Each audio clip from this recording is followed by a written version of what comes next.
नमस्ते, राम राम। आज की हमारी कहानी है माँ का आशीर्वाद। जैसे ही दुकान बंद करने का समय हुआ तभी दो औरतें उस दुकान पर आ गई। बोली, भैया साड़ी दिखाना कॉटन की, चुनरी प्रिंट में। वो दुकानदार आज बहुत खुश था। उसको दुकान खोले 5 महीने हो गए थे, पर उसकी दुकान में कोई ग्राहक नहीं आता था। कभी एक आध कोई साड़ी ले जाए, एक आध कोई दुपट्टा ले जाए, या कोई एक सूट ले जाता था। और उस बच्चे ने अपनी माँ की पूरी पूंजी, जो जमा पूंजी थी, वो पूरी दुकान में लगा दी थी। और वो पछता रहा था कि शायद मैंने गलत काम किया। उसी के सामने मेन रोड पर एक सरदार जी की साड़ियों की दुकान थी, और उनकी दुकान बहुत चलती थी। शायद इसलिए उसकी दुकान नहीं चलती थी, पर सोचा माँ के आशीर्वाद से शायद मेरी दुकान चलने लगी। वो उससे आज बहुत खुशी हो रही थी, क्योंकि उसका सामान आज बिक ही रहा था। एक दिन पहले तक वो बड़ा दुखी था और माँ से कहा था, माँ चाचा जी ने ठीक ही कहा था, कोई छोटी मोटी नौकरी कर लो, दुकान चलाना अपने बस की बात नहीं है, और इतनी पगड़ी देकर दुकान लेना भी घाटे का सौदा है। मेन रोड पर बहुत बड़ी बड़ी दुकानें चलती हैं, तो तुम्हारी दुकान कोने में कैसे चलेगी। तो बहुत उदास भी था। तो उसने माँ को बताया कि माँ चाचा तो आज ऐसा कह रहे थे कि ये दुकान बंद कर दो, दुकान मत चलाओ, कोई छोटी मोटी नौकरी कर लो, ये अपने बस की नहीं है। पर माँ ने समझाया, कोई बात नहीं बेटा, दुकान खोल ही ली है तो कुछ धीरज धरो, चलाओ उसको, है ना। किसी चीज़ की सफलता मिलने में थोड़ा समय भी लगता है। इतने में जो महिलाएं ने कहा, दोनों साड़ियों को पैक कर दीजिए। उसका ध्यान अपनी दुकान पर आ गया।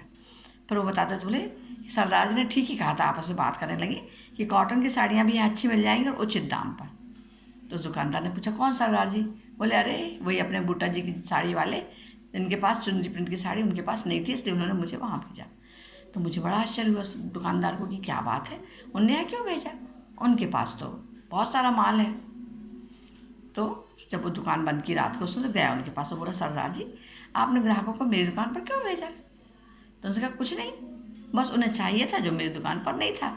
तो बच्चा बोला कि नहीं, मैं जानता हूँ कि आपकी दुकान पर सब माल रहता है, और वैसे साड़ी जो मैंने दी है लोगों को, वैसे साड़ी आपके पास है, पर आपने क्यों नहीं दी, इसमें आपका नुकसान होगा ना। तो सरदार जी बोले, नुकसान की क्या बात है, सबकी गृहस्थी चलना चाहिए। तो उसने कहा, मैं अपने माँ के आशीर्वाद सोच रहा था कि आज मेरा सामान बिका। तो उसने जो फ़ोन पर बात की थी माँ से उदासी में कि अपन को दुकान नहीं चलानी थी, चाचा कह रहे थे धंधा कर लो, ये बात सरदार जी ने सुन ली थी। तो उन्होंने कहा, सरदार जी मैं तो सोचता मेरे माँ के आशीर्वाद से मेरा काम होने लगा, पर ये तो आपने मेरे ऊपर दया करी ना, आपने ग्राहक भेजे। तो सरदार जी बोले, नहीं बोले पुत्र, हाँ, सबकी माँ एक ही होती है, सबकी माँ का आशीर्वाद सबके साथ है, हम सबकी माएँ बराबर हैं, एक सी हैं। उन्होंने देख, मैं खुद भी सोच शर्मिंदा था कि अरे वो अपनी माँ की बात कर रहे हैं, तो मुझे भी शर्म आई कि माँ का आशीर्वाद सबके लिए होता है। तो सरदार जी ने बताया, मेरी माँ ने मुझसे कहा था अपना धंधा करना, बिजनेस खूब चलाना, परंतु अपने साथ साथ दूसरों के पेट का भी ख्याल रखना। माँ के आशीर्वाद से तो दुनिया में कोई ताकत पराजित नहीं होने देती, और माँ का आशीर्वाद हमेशा साथ में रहे तो कोई संपत्ति और कुछ काम नहीं आता, और कोई भी चीज़ आशीर्वाद से चमत्कार के रूप में बदल जाती है। नमस्ते, राम राम, धन्यवाद।